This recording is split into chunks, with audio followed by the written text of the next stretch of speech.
Kako je pa z ohranitvijo samega sebe, recimo v partnerskem oziroma zakonskem odnosu? Lejte, jaz vsem odsvetujem prilagajanje kot najvišja vrednota odnosa. Ker veste, če se začnemo prilagajati, pomeni, da sebe začnemo izgubljati. Ker interes odnosa ni, da je to neka kletka, kjer si ujet v neke želje in potrebe drugega in kjer imaš potem malo manevra za dejansko, da bi lahko razvil tisto, kar čutiš sam pri sebi, da je tvoje. Ne?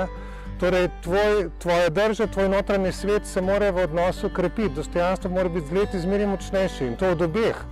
Ne? In če hočete to doseči, potem je edina pot preko pogovorov, neka osebna pot z neko kilometrino v letih, ki jo dosežemo, in na ta način zmeri sebe bolj najdemo lahko v odnosu. Ne samo, da se ohranimo, pa da preživimo v tem odnosu, ampak da se izgrajuješ, da se oblikuješ, drugega lahko sooblikuješ in je odnos lahko prostor za to, da tudi svoje misli, svojo preteklost lahko prepoznaš in jo usmeriš na nov način v novih odnosih, tako da bo to bolj funkcionalno.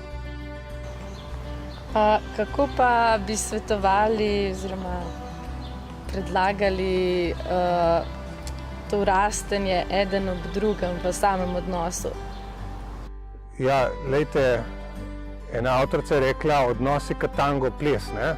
Intenzivnost, pogledi, dinamika, energija, ne? To je ta prav odnos. Ta prav odnos ni, da sta dva mlahavca, ki sta se nekako v nekem boksarskem položaju objela in pač vztrajate skupaj, ker sta si nekoč to pred leti obljubila in v bistvu sta bolj kot ne malo nezadovoljna drug z drugim, sam s sabo, nič se ni izrazilo, vse skupaj je mlačna voda. Ne, odnos na dolgo progo mora biti močen, mora biti rdeče barve, ne?